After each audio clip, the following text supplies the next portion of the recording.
ಖಂಡಿತ ಹೇಳ್ತೀವಿ. ತುಂಬ ಚೆನ್ನಾಗಿತ್ತು ಕಾಶಿ ರಾಮನ ದರ್ಶನ ಎಲ್ಲ ಭಾರಿ ಚೆನ್ನಾಗಿ, ಊಟ ತಿಂಡಿ ಎಲ್ಲ ತುಂಬ ಚೆನ್ನಾಗಿ ಕೊಡಿಸಿದ್ದೀರಿ. ನಿಜವಾಗ್ಲೂ ನೀವು ಹಿಂಗೇ 21 ಸರಿ ಲಿಂಗ ದರ್ಶನ ಮಾಡಿ ನಿಜವಾಗ್ಲೂ ತುಂಬಾ ಖುಷಿಯಾಗಿದೆ ಮಾಡಿ.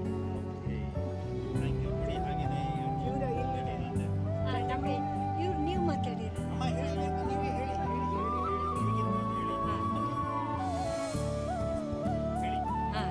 ಆ್ಯಕ್ಚುಲಿ ನಾನು ಅಯೋಧ್ಯೆ ಕಾಶಿಗೆ ಬರಲಿಕ್ಕೆ ಇಷ್ಟ ಇರಲಿಲ್ಲ.